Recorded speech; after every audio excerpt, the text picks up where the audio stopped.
Have you ever stopped to really listen to silence? I mean truly listen, not just notice the absence of noise, but actually experience silence as something real, something present tonight.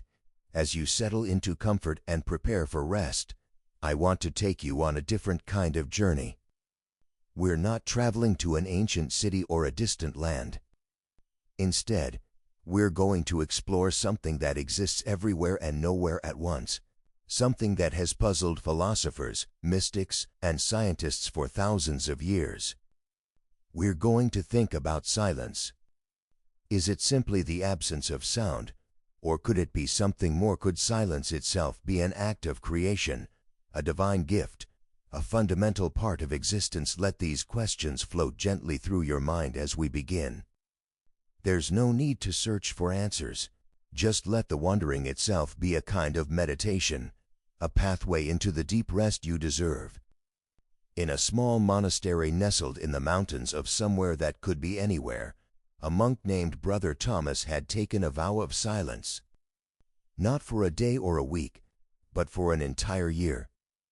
It had been his own choice, his own seeking, born from a question that had plagued him since he was a young man first entering the monastery.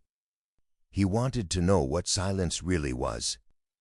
Not the silence between words, not the quiet of an empty room, but something deeper, something essential. 3 months into his vow, he was beginning to understand that silence was not what he had expected. It was not empty. It was not nothing. It was, in fact, extraordinarily full. He woke each morning before dawn, as all the brothers did, moving through the dark corridors of the monastery without speaking. But whereas the other monks would eventually break their silence for prayers, for instruction, for the necessary communications of daily life, Thomas remained silent. He learned to communicate in other ways. A nod, a gesture, a written note when absolutely necessary. But mostly, he simply moved through his days in a bubble of quiet that seemed to grow more profound with each passing week. The other monks had grown accustomed to his silence, respecting it, even seeming to treasure it in some way. When Thomas entered a room, the quality of quiet changed. It became intentional rather than incidental. In the monastery garden, Thomas spent his afternoons tending vegetables. His hands in the soil, his body bent to the work, he discovered that silence had textures. There was the silence of early morning when dew still clung to leaves and the world felt held in suspension. There was the silence of noon when heat seemed to still even the insects. There was the silence of evening when shadows grew long and the day began its gentle surrender to night. Each silence was different, each had its own character, its own presence. He began to wonder if perhaps silence was not one thing but many things, a spectrum of experience as varied as sound itself. You're probably noticing your own breathing now, the gentle rise and fall of your chest. That's good. Let your awareness rest there for a moment. Feel how your body knows what to do without any effort from you. Breathing happens in its own rhythm, its own time. In a city far from the monastery, a woman named Sarah was experiencing a different kind of silence. She had lost her hearing suddenly, a virus that had attacked her auditory nerve, and now she lived in a world without sound. The doctors said it was permanent. For the first weeks, she had been devastated, angry, grieving for the world of sound she had lost. Music, conversation, laughter, even the annoying sounds like traffic and construction, she missed all of it with an ache that felt physical. But as months passed, something unexpected began to happen. She started to notice a richness in her silence, a depth she couldn't quite explain. She discovered that silence had a presence, almost a personality. In her quiet apartment, she could feel vibrations, the subtle movements of air, the way light changed quality at different hours. She began to realize that she had never truly paid attention to these things before, had never noticed how much information came through senses other than hearing. The way her cat's purr felt against her hand even though she couldn't hear it. The way she could sense someone entering a room by the shift in air pressure before she saw them. The way emotion seemed clearer, less masked by the complicated overlay of words and tone. In her silence, she was discovering a different way of knowing the world. She started writing about her experience, trying to capture what this silent world was like. Silence, she wrote one evening, is not the absence of sound but the presence of attention. It is not empty space but full awareness. In silence, I have learned to see more clearly, to feel more deeply, to understand without the constant chatter of interpretation. She paused, reading back what she had written, wondering if it made sense.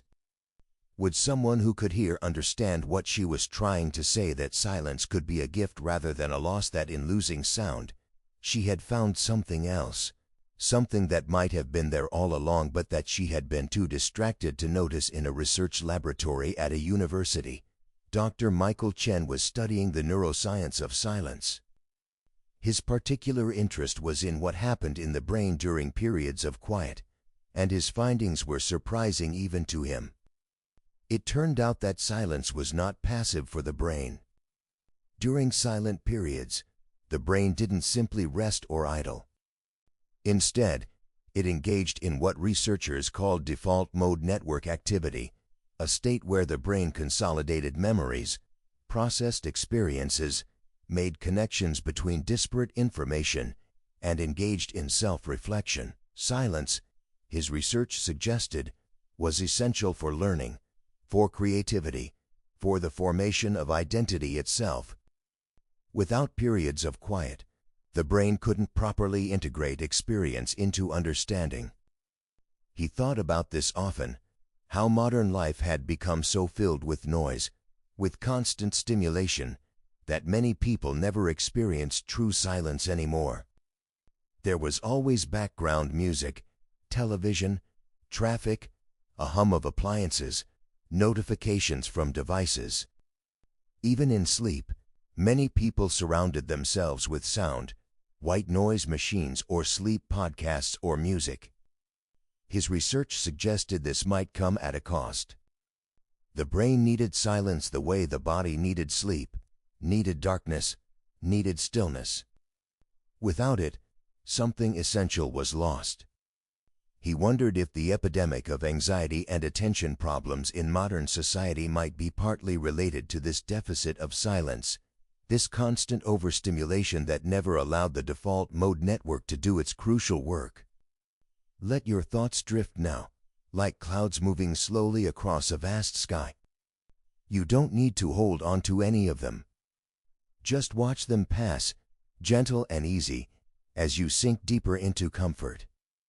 In a Japanese tea house, a ceremony was being performed in near-complete silence. The tea master, an elderly woman named Kamiko who had been practicing the art for 50 years, moved with deliberate slowness through each gesture. The folding of the cloth, the warming of the bowl, the measuring of the tea, the whisking of water, each action was performed with such attention that it became a kind of prayer. Her student, a young woman named Yuki, watched and learned. They had exchanged perhaps 10 words in the past hour. Everything else was communicated through demonstration, observation, and the shared silence that enveloped them like a warm cloak. Yuki was learning that tea ceremony was not really about tea, though tea was its vehicle. It was about presence, about attention, about creating a space outside of time where silence could speak.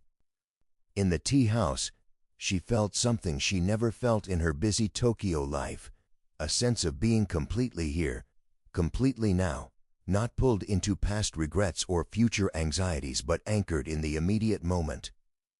The silence of the tea house was not oppressive or uncomfortable. It was liberating. In the absence of conversation, there was no need to perform, no need to be clever or interesting or anything other than simply present. Kimiko had once told her that in Japanese aesthetics, there was a concept called ma, which could be translated as gap or space or interval, but which really meant something more profound. Ma was the silence between notes in music, the space between objects in a garden, the pause between words in conversation. Ma was not empty but full of potential, full of meaning. Western culture, Kimiko had said, tended to fear emptiness and fill every space with something, but Japanese culture understood that the empty space was as important as the filled space, that silence was as meaningful as sound.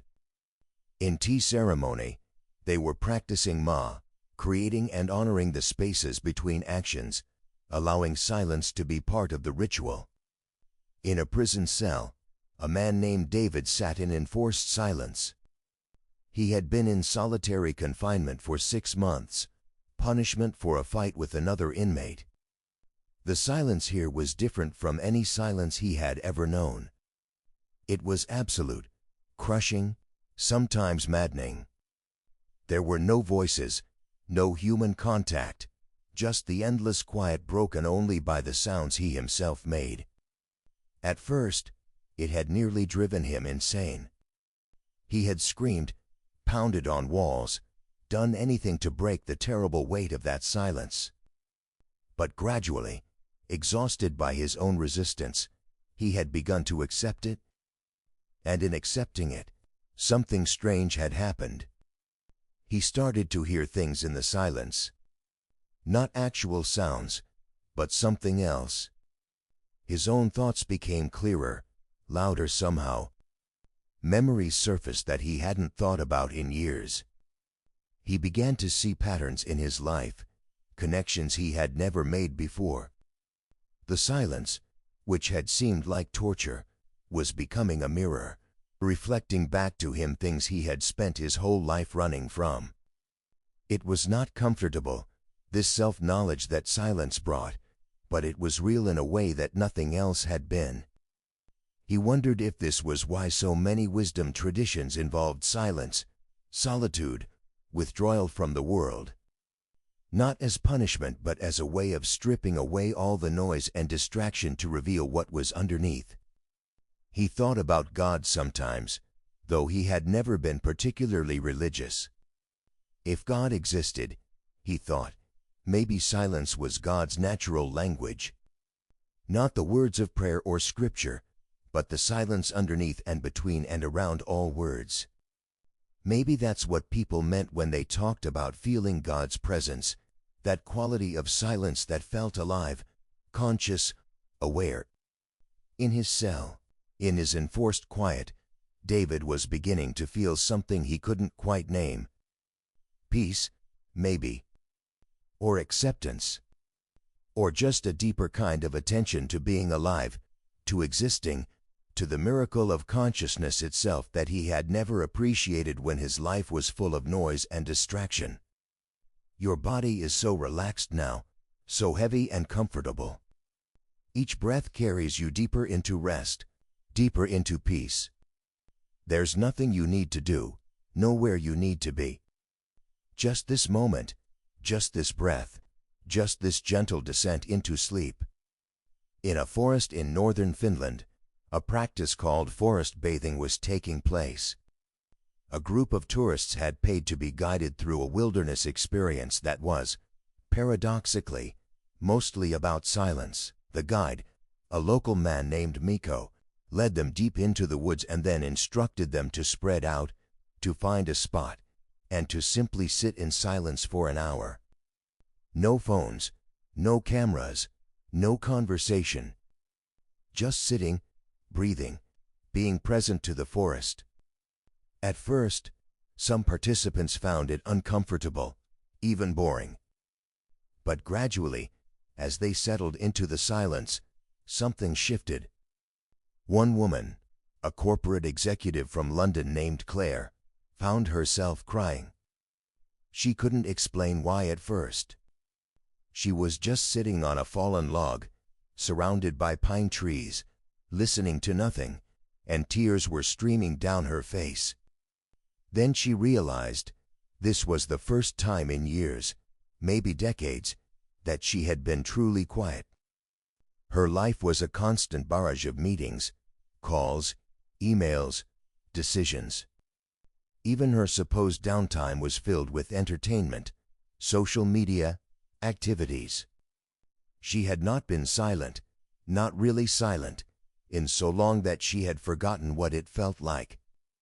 And now, in this Finnish forest, the silence was opening something in her, releasing something that had been held too tightly for too long. Another participant, a young man named Tom who had been struggling with depression, found that the silence gave his anxious thoughts less power. Usually, his mind was a constant storm of worries and self-criticisms. But here, in the vast quiet of the forest, those thoughts seemed smaller, less urgent. They were still there, but they didn't fill his entire consciousness. There was space around them, silence that held them without being defined by them. For the first time in months, he felt something like peace. Not happiness exactly, but a kind of acceptance, a sense that maybe he could coexist with his difficult thoughts rather than being at war with them constantly. When the hour ended and they regrouped, Mikko asked them to share their experiences if they wished.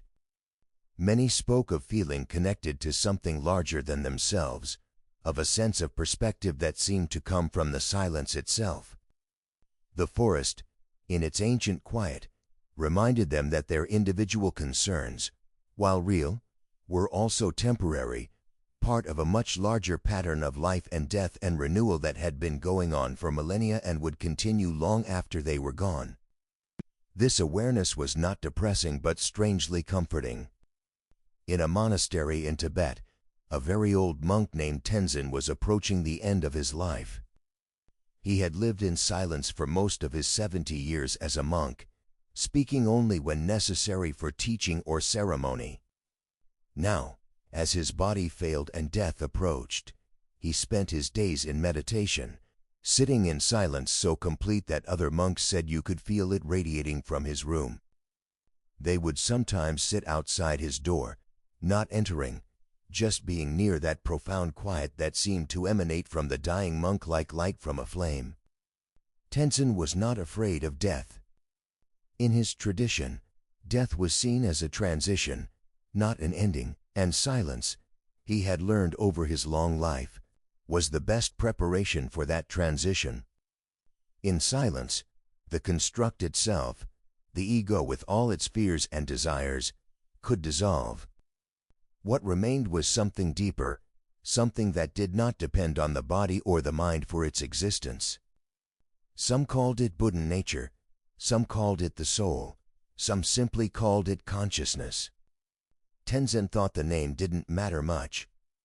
What mattered was the direct experience of it, and that experience came most clearly in silence. He remembered his own teacher, long dead now, who had once told him that silence was not something you achieved but something you revealed. You don't create silence, the teacher had said. You remove the obstacles to noticing the silence that is always already there. This had puzzled young Tenzin at the time, but now, nearing the end of his own life, he understood.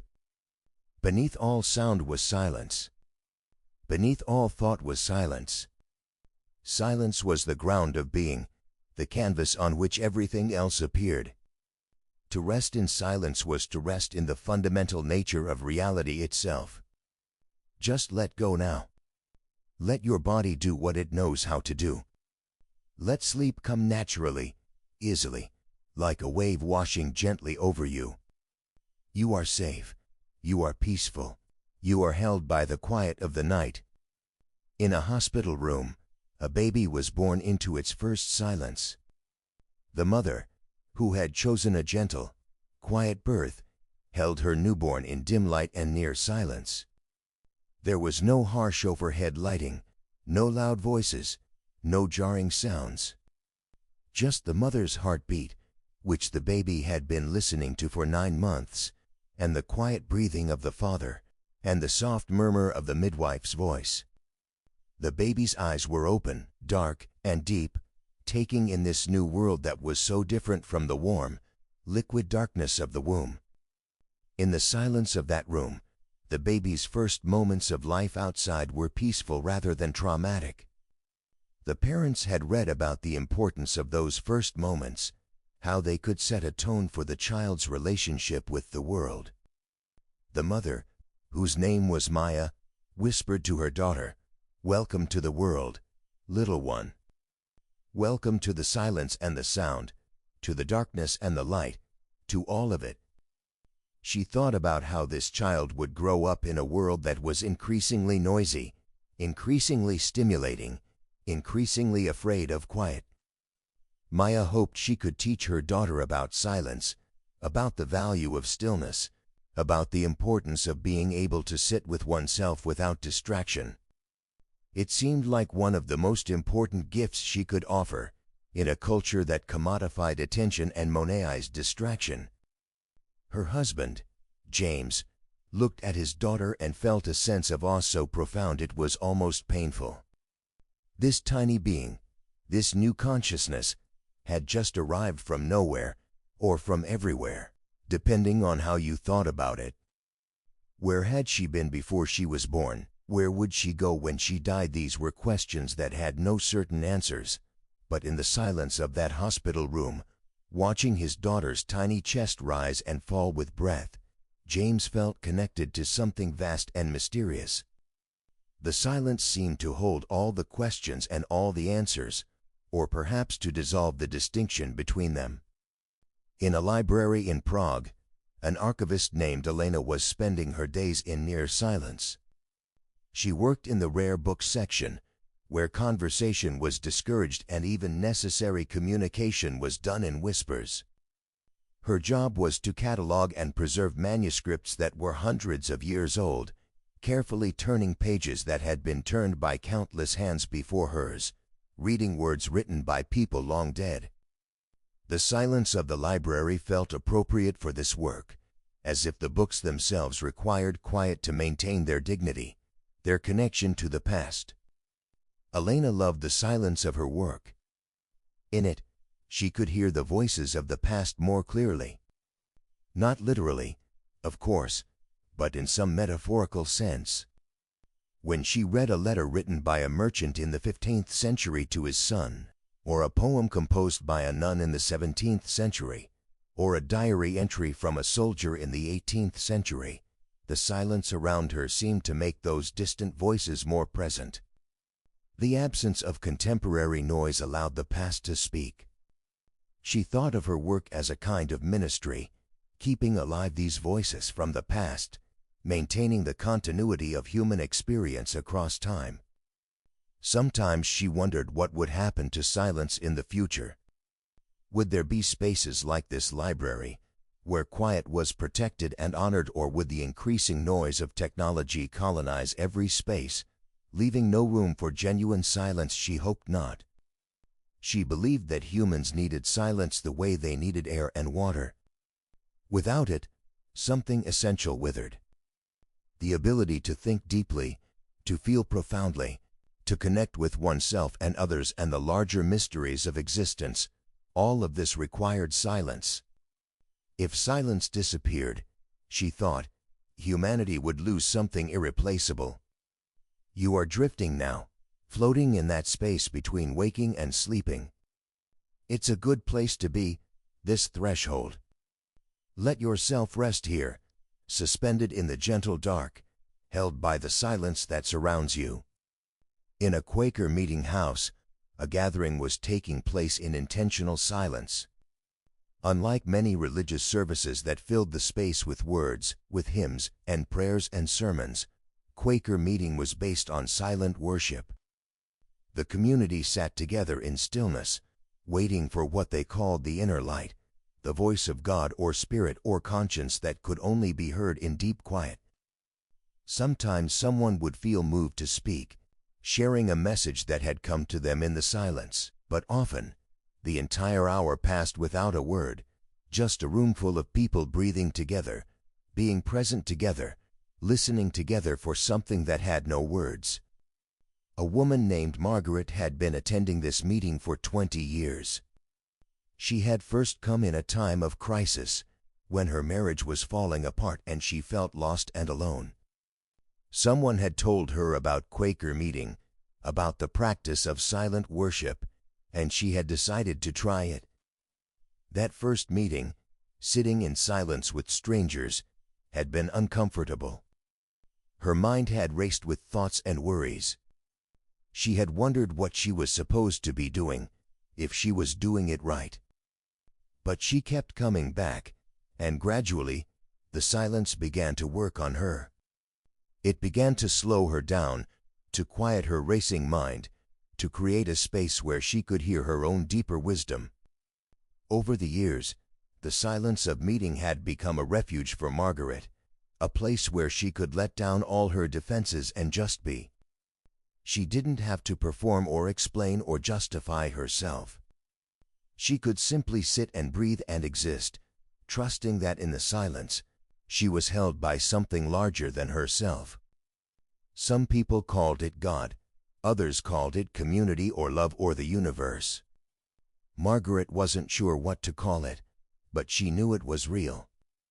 The silence of meeting was not empty but full, pregnant with presence, alive with attention. It was, she thought, the closest thing she had experienced to unconditional acceptance. In a recording studio, a sound engineer named Marcus was working on a new album for a minimalist composer. The piece he was currently editing was called 4 feet 33 inches, an homage to John Cage's famous composition that consisted entirely of silence, or more accurately, of ambient sound. The idea was that the piece was not silent but rather consisted of whatever sounds happened to occur during its performance. In the studio, Marcus was carefully recording the silence of different spaces, capturing the unique acoustic signature of a concert hall, a forest, a busy street, an empty room. Each silence was different, each had its own character and quality.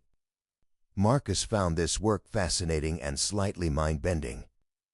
It made him think about what sound and silence really were, where one ended and the other began. Was there ever true silence even in the most soundproof room? You could hear your own heartbeat, your own breathing, the subtle noises your body made. And even if you could eliminate all of that, quantum physics suggested that at the subatomic level, everything was vibration. Everything was, in a sense, sound. So maybe absolute silence was impossible. Maybe silence was always relative, always contextual. Maybe what we called silence was really just a different kind of sound, a sound we weren't trained to notice or name. He thought about how powerful silence could be in music. The rests, the pauses, the spaces between notes, these were as important as the notes themselves. A piece of music without silence would be unbearable, just a constant wall of sound with no shape or structure. Silence gave music its form, its meaning, its emotional impact. The great composers understood this, knew how to use silence as skillfully as they used sound. In a way, Marcus thought, they were sculpting silence, shaping it, creating containers for it that allowed its power to be felt and appreciated. Let everything go now. Your day, your thoughts, your concerns. Let them all drift away like leaves on a stream, moving gently out of sight. You are here, you are now, you are safe in the embrace of silence and darkness and rest. In a meditation retreat center in the mountains, a week-long silent retreat was coming to an end. For 7 days, the participants had not spoken, had not made eye contact, had not interacted at all except in the most minimal functional ways. They had meditated, walked, eaten, slept, all in silence. It had been difficult for many of them, confronting them with the constant chatter of their own minds, the discomfort of being alone with themselves. But it had also been transformative. As the retreat ended and they prepared to speak again, Many felt reluctant to break the silence that had become so rich and meaningful. One participant, a man named Robert, wrote in his journal on the last day, "I came here thinking silence was empty, that it was just the absence of something. But I've learned that silence is full. It's full of awareness, full of presence, full of being. In silence, I've met myself in a way I never have before. All the roles I play, all the stories I tell about myself, all the ways I define and defend my identity, all of that has fallen away in the silence. What's left is something simpler and more real. Just this. Just being. Just awareness aware of itself. I don't know how to carry this back into the noise of regular life, but I know I've touched something essential here, something I don't want to lose." Another participant, a woman named Lisa, had a different experience. For her, the silence had been terrifying at first. Without the constant distraction of conversation and entertainment, she had been forced to face thoughts and feelings she had been avoiding for years. Grief over her mother's death, anger about her divorce, fear about her future, all of it had surfaced in the silence, demanding to be felt. It had been painful, sometimes unbearably so. But by allowing herself to feel it all, by sitting with the discomfort in silence rather than running from it, something had shifted. The emotions were still there, but they no longer controlled her. She had learned that she could feel grief without being destroyed by it, could acknowledge fear without being paralyzed by it. The silence had been a container strong enough to hold her pain until it transformed into something else, something like acceptance or peace. In a chapel in a small village in Ireland, an old woman named Bridget sat alone in the early morning darkness. She came here every day, before dawn, to sit in silence before the altar.